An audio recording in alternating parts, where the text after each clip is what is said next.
1 mile per second, a velocity rarely achieved by any cartridge shot out of any type of weapon you can hold in your hands for any amount of time.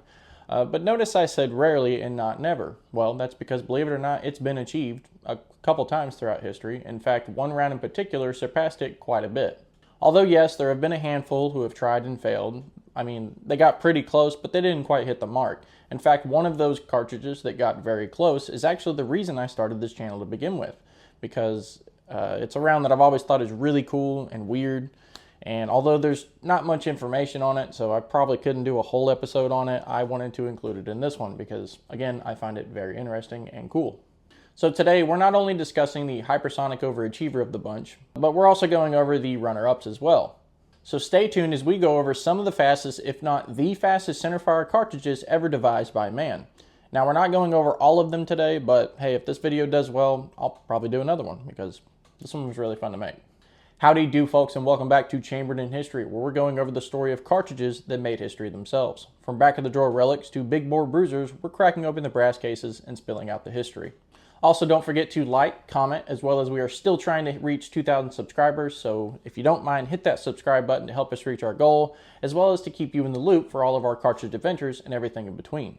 I say we start with, from what I could tell, the first commercially available cartridge that hit 4,000 feet per second. The 220 Swift, created right around 1934 by a man named Grosvenor Watkins. I'm going to put the spelling up here. It's weird, but anyway, made by him.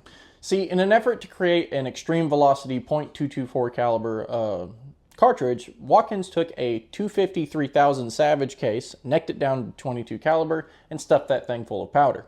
However, in 1935, Winchester liked this idea and gave it a shot using the case of a 6mm Lee Navy, a round that was briefly adopted by both the U.S. Navy and U.S. Marine Corps to be used in their 1985 Lee straight pull rifles before quickly being replaced by the 30-40 Krag. Unfortunately, from the start, Winchester figured out that when you take a 40 grain 22 caliber bullet, sling it out there at about 4,200 feet per second and a couple 100,000 RPM, a couple things happen. First, if your copper jacket is too thin, and again, your twist rate is too fast, the bullet will literally fragment and come apart, never reaching its target because it's shattered. Or even worse, or I don't know if it's really worse, or it could also keyhole, meaning the bullet will tumble, and when it hits the target, it will go through the target sideways, which again will hurt accuracy and pose a problem. To fix this issue, they did two things. First, they used thicker jacketed bullets that could withstand the forces being put upon them, as well as figuring out that you needed a 1 in 12 to 1 in 14 twist rate when using these smaller, lighter bullets. Though when you go to a 60 grain bullet or up, you'd want to use a 1 in 8 to 1 in 9 twist rate to stabilize the bullet and maintain accuracy at long ranges.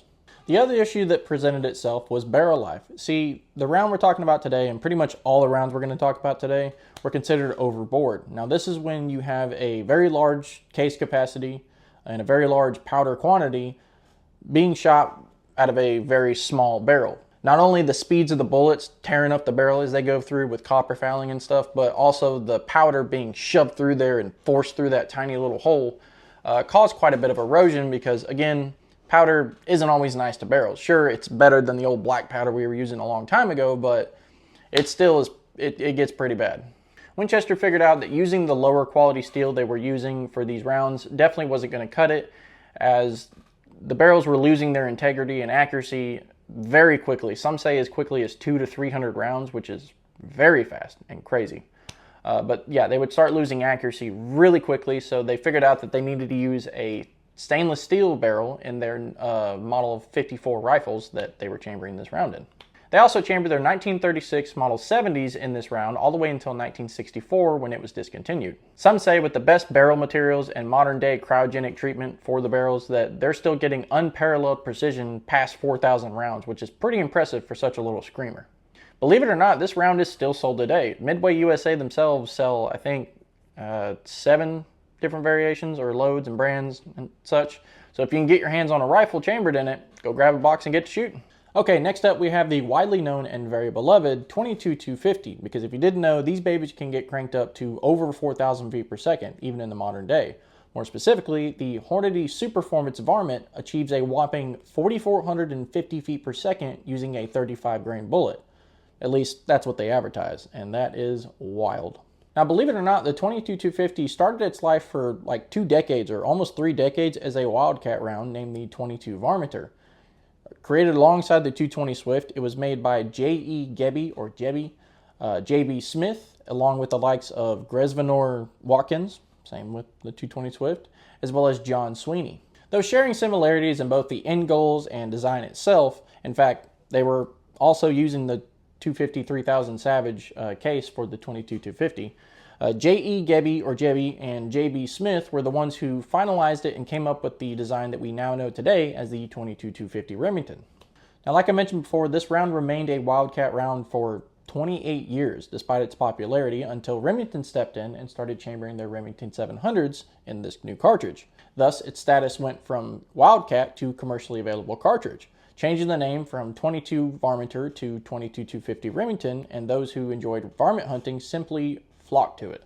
Although this rifle ever so slightly lost the velocity race to its counterpart, the 220 Swift, at the time of its creation at least, it went on to outlast its competitor, as it's still being offered in many different rifles today. I mean, I think most bolt-action rifle manufacturers offer 22-250.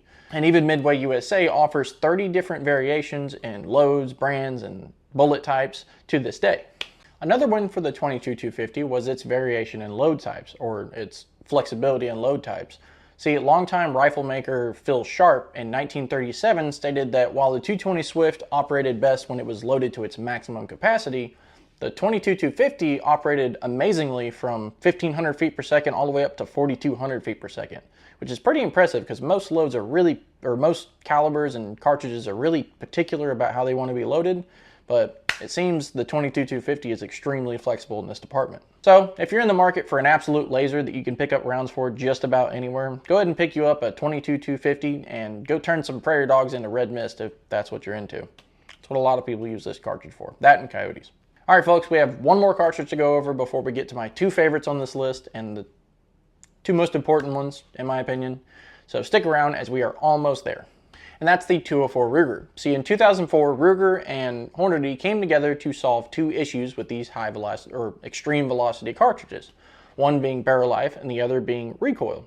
Sure, the 22-250 or 220 Swift aren't exactly heavy hitters, especially when compared to 30 caliber cartridges or 270s or anything like that. When you're in the varmint hunting world, things are a little bit different. When everyone else is running sub 25 caliber fast moving cartridges, it's the flagpole has moved a little bit. I mean, when you're sending out freedom pills at 4,000 feet per second, it starts to get a little bit harder to see your target when you're dealing with the recoil, as well as the fact that it takes your bullet a split second to get to its target when you're, again, moving at 4,000 feet per second.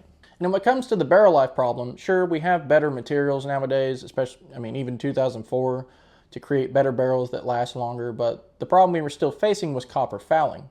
So what they did was they took a powder made by Primex called SMP 746 that had an anti-copper fouling agent in it, which would solve the issue at hand, as well as allowing them to send a 32 grain bullet at over 4,200 feet per second.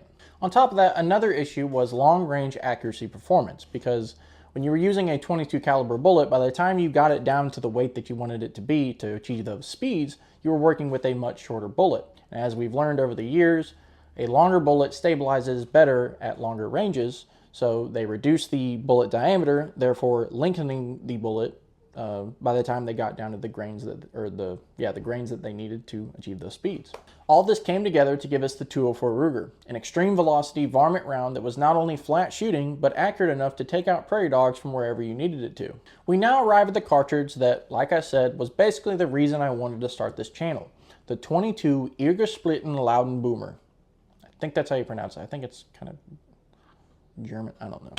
But Irgesplitten Louden Boomer. If you've never heard of it, that's not surprising because not a lot of people have. This bad boy was created by the legendary P.O. Ackley in the 1960s for the Guns and Ammo editor as well as Hutton Rifle Ranch owner Bob Hutton, who was interested to see if it was possible to create the first ever cartridge to hit 5,000 feet per second, as far as he knew and as far as I know, had never been done before in human history, especially in the 60s. Among other attempts, what Ackley did was take a 50 grain .224 caliber bullet, a 378 Weatherby Magnum case neck down to 22 caliber with a 40 degree shoulder angle, which was Ackley's signature move on his improved cartridges, and about 105 grains of H570 powder to create one of the funniest looking and probably at the time fastest moving cartridges ever devised. At least for a very short while, as we'll get to here in a second. In the end, unfortunately, the round only ever reached 4,600 feet per second, which is very impressive, yes, but in the end, it's not 5,000 feet per second, so he technically failed the experiment, unfortunately. From what I found in my research, there's only been one gun ever chambered for this round, and it was owned by Bob Hutton, because he was the one that commissioned Ackley to come up with this round, and the entire reason he wanted to do it was just to see if it could be done. So there was only one rifle ever made. He knew it was impractical and no one would ever actually use it, so there's not much of a chance that anyone's going to be coming across one anytime soon. In fact, I'd actually like to do a whole video on P.O. Ackley because he's a pretty cool guy and he did some pretty cool stuff with several different cartridges that he's experimented with. And finally, we arrive at what is probably the fastest .22 caliber cartridge ever made, if not the fastest small arms caliber ever made, period. The .22-248 Winchester. More specifically, the variation created by a team led by, yet again, Bob Hutton. This guy really likes fast rounds. I don't know what his problem is. I mean, I get it. It's pretty cool, but good lord, dude. See, the .284 Winchester was a Wildcat round created by Winchester themselves in 1963. Then, in 1964, Bob Hutton and his team took the case and necked it down to a .22 caliber to see if they could break another world record for the fastest shooting cartridge in the world. This time they used two different barrels, one with a 1 in 14 twist rate and another with the 1 in 24 twist rate, both created by P.O. Ackley. And what they figured out yet again was that at those extreme speeds and extreme spin speeds, the bullet just wouldn't stay together, or it would tumble. It would either disassemble itself on mid-flight or it would, again, keyhole the target. Therefore, they wound up getting some extremely heavy-jacketed bullets from a man by the name of Dr. Edgar L. Eichhorn, though these little lead pills were ranging anywhere from 50 to 31 grains, so they were a little bit too heavy for what they were trying to accomplish. So after a bit of searching, Hutton and his team arrived at the .22 Short Rocket, or .22 Rocket Short, a rimfire cartridge from the 50s that utilized a 15-grain iron, yes, iron bullet, instead of lead. This would solve both their weight issue as well as the bullet integrity issue from the spin speeds. And after a good bit of experimenting, they were able to achieve a whopping 5,485 feet per second using 54 grains of 4046 powder, and an out of this world 6,585 feet per second using 50 grains of 4227 powder. Crazy. Finally accomplishing both Hutton's desire to reach a 5,000 feet per second .22 round, as well as setting the bar pretty high for the small arms velocity record. Honestly, I didn't even know about this round until I started doing this episode and researching for it. I thought the .22 Erie Split and Loudon Boomer was the top dog. I thought that was what we had gotten to, but then I came across this and I was like, holy crap, have to include that. Can't leave that out, so here we are. Now, obviously, the round itself in general doesn't reach these speeds. It's only this specific load, and this specific load tears up the barrel really bad and is very impractical to use, and it's a tiny little bullet, so it's only really good for varmints, like the rest of these. But like I said, it's still crazy to imagine that we achieve such incredible speeds, especially in the 60s. That's wild. Alrighty, folks, well, that's about it for today. I really hope y'all enjoyed today's episode, as I had a ton of fun writing this one and researching for it.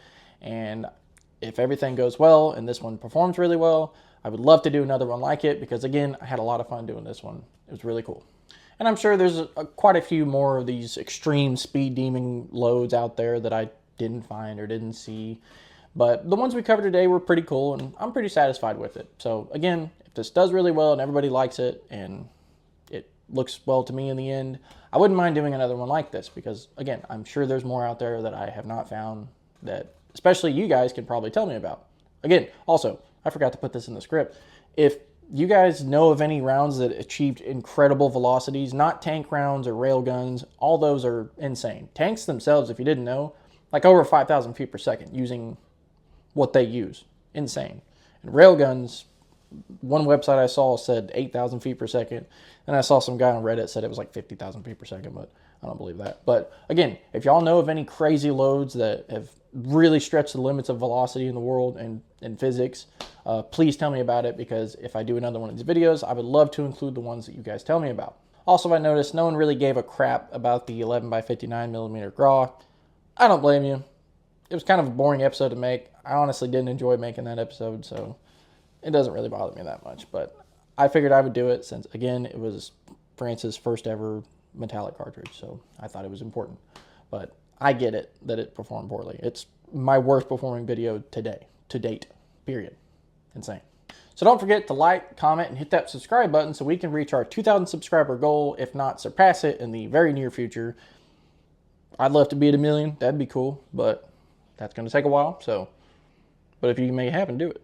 You know, if I get 1% of the population of the world to subscribe to my channel, I'll be at, I think, well over 1 million. So let's get 1% of the world's population to subscribe to my channel. That would be awesome.